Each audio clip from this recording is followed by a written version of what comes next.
बिस्मिल्लाहिर्रहमानिर्रहीम। Islamic library में आप सबको खुश आमदीद कहती हूँ। वीडियो देखने के लिए मेरे चैनल को सब्सक्राइब कर लें और बेल आइकॉन को क्लिक कर दें ताकि आने वाली वीडियोस का नोटिफिकेशन आपको वक्त पर मिलता रहे। मदीना मुनव्वरा के तारीखी मकामात में वादी बतहान भी है। ये मदीने की मरकज़ी वादियों में से एक है और कुबा के जनूब मशरिक में वाक़े है।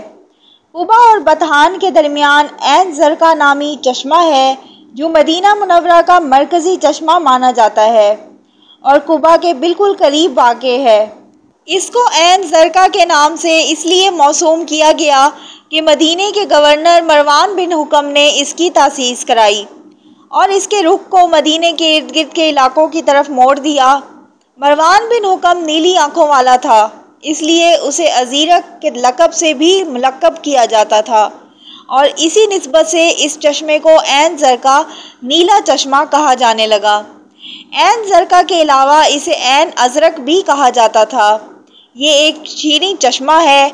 सऊदी हुकूमत की वजारत बराए शहरी अमूर ने बहुत सारी शीरीं चश्मों को ऐन ज़रका में ज़म कर दिया, बल्कि मदीने से तकरीबन 280 किलोमीटर की मसाफत पर वाक़े मकाम यंबा के समंदरी पानी को भी पीने के लायक बनाए जाने वाले प्लांट से भी यहाँ पानी लाना शुरू किया गया, जिससे मदीना मुनव्वरा की वसत, लोगों के बागात और पूरे साल ज़ायरीन की कसरत के बावजूद यहाँ पानी का मसला हल हो गया। सऊदी हुकूमत ने वादी बतहान पर एक अजीम और जदीद किस्म का डैम तामीर किया है। ये डैम उसी कदीम जगह पर वाक़े है जहाँ अमालका के ज़माने से लेकर इस्लामी दौर के इब्तदाई अदवार तक अहले मदीना डैम बनाते रहे हैं। ये डैम कुर्बान रोड की तरह है और काब बिन अशरफ के किले से होकर गुजरता है। वादी बतहान को आजकल अल-सिह के नाम से जाना जाता है। काब बिन अशरफ ताई अल-नस्ब और यहूदी अल-मज़हब था। उसे बन्नु नज़ीर में शुमार किया जाता था क्योंकि वो उसके रिश्तेदार और खालाजाद भाई थे। उस यहूदी ने अपने और नबी सल्लल्लाहु अलैहि वसल्लम के दरमियान किए गए वादों और मीसाक को तोड़कर कुरैश को मुसलमानों के खिलाफ उकसाने की हरकत शुरू की। अल्लाह के रसूल सल्लल्लाहु अलैहि वसल्लम से हसद और यहूदियों के दिलों में पूरी इंसानियत के लिए पाए जाने वाले बुग़्ज़ और हसद ने इस यहूदी को अल्लाह के रसूल सल्लल्लाहु अलैहि वसल्लम के साथ किए गए अहद व मीसाक को तोड़ने और मुसलमानों की दुश्मनी पर उभारा। अल्लाह का ये दुश्मन मुसलमानों की ख़वातीन को छेड़ता और नाजेबा हरकतें करता। हज़रत अली से रिवायत है कि नबी सल्लल्लाहु अलैहि वसल्लम ने फरमाया, काब बिन अशरफ का किस्सा कौन तमाम करेगा। बनी अब्दुल अशल के नौजवान, जिनमें हज़रत मोहम्मद बिन मुसलमा आगे आगे थे, उसके कत्ल के लिए आगे आए। उन नौजवानों में काब बिन अशरफ के रज़ाई भाई हज़रत अबू नाइला भी थे। जब ये लोग काब बिन अशरफ के दरवाज़े पर रात में पहुँचे तो अबू नाइला ने आवाज़ दी। काब बिन अशरफ ने उनकी आवाज़ पहचान ली और उनके पास आने का इरादा किया। उसकी बीवी ने कहा, इस वक्त तुम किले से बाहर मत निकलो क्योंकि मुझे तुम्हारे लिए ख़तरा महसूस हो रहा है और पुकारने वाले की आवाज़ में मैंने बुरी नीयत भांप ली है। काब बिन अशरफ ने कहा, ये मेरा भाई अबू नाइला है, अगर वो मुझे सोया हुआ पाता तो मुझे आवाज़ नहीं देता।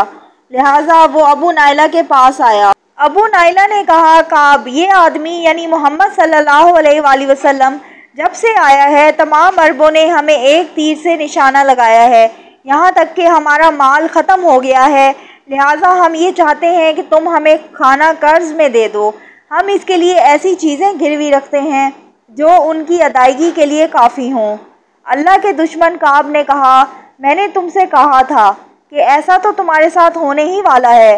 तुम मेरे पास अपनी औरतों या बच्चों को गिरवी रख दो।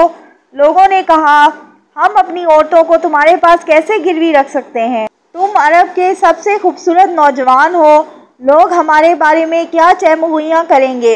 लेकिन ऐसा करते हैं कि हम तुम्हारे पास इतने हथियार गिरवी रख देते हैं जो तुम्हारे लिए काफ़ी होंगे।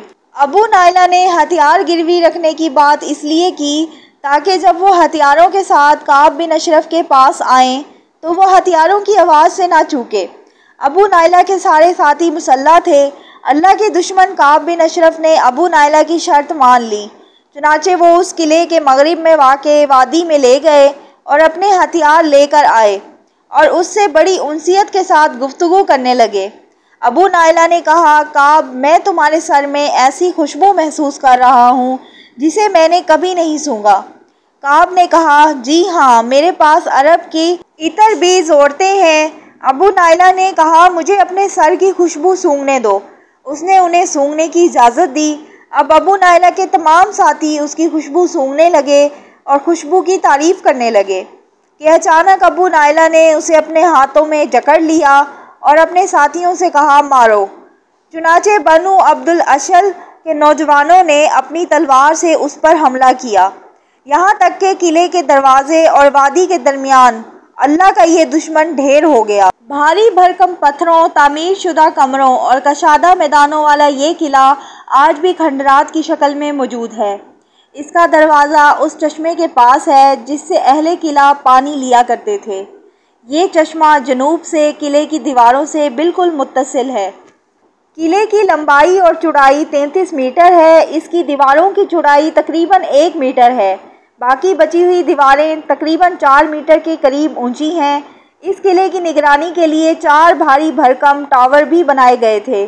اس کی دیواروں یا پتھروں میں کسی قسم کے نقش و نگار اب موجود نہیں ہیں۔ یہ قلعہ بالکل فوجی چھاؤنی کی طرح ہے۔ بہت ممکن ہے کہ جب یہودیوں کو خیبر جلا وطن کیا گیا تو وہ اس قلعے کے نقش و نگار کے سامانات اپنے ساتھ اٹھا لے گئے ہوں، جیسا کہ دوسرے مکانات کے ساتھ اس کا ثبوت ملتا ہے۔ قلعہ جانے کا راستہ آج بھی بے حد آسان ہے۔ اوالی، قربان یا قبا میں سے کسی ایک راستے سے بتھان ڈیم کی طرف جاتے ہوئے بتھان ڈیم سے تھوڑا سا پہلے ہی ڈیم دکھائی دینے لگتا ہے۔ یہاں پہنچ کر مغرب کی طرف دیکھنے سے قلعہ کعب بن اشرف کے کھنڈرات واضح طور سے دکھائی دیتے ہیں۔ کعب بن اشرف واحد یہودی نہیں جس نے اللہ کے رسول صلی اللہ علیہ وآلہ وسلم کے ساتھ کیے گئے عہد و میثاق کی خلاف ورزی کی۔ اللہ کے رسول صلی اللہ علیہ وآلہ وسلم کے ساتھ عداوت اور دشمنی کا مظاہرہ کیا، آپ سے قتال اور جنگ پر لوگوں کو ابھار کر دنیا اور آخرت میں ہلاکت و عذاب کا مستحق ہوا، بلکہ اس سے قبل بنو قینقاع بھی غداری کر چکے تھے۔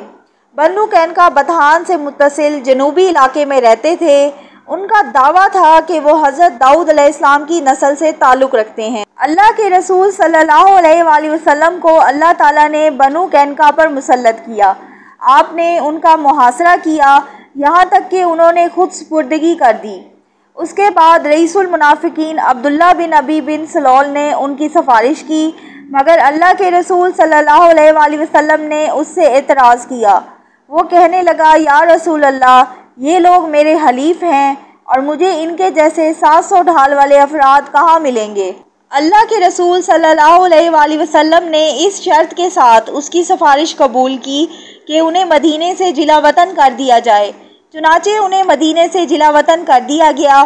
بنی قینقاع اور بنی نذیر کے محلے کے درمیان وادی بتحان ہی کا فاصلہ تھا۔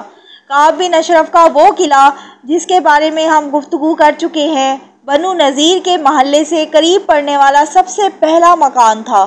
یہ تھی میری آج کی ویڈیو۔ اگر آپ کو ویڈیو اچھی لگتی ہے تو میرے چینل کو لائک کریں، سبسکرائب کریں اور شیئر کریں۔ اللہ حافظ۔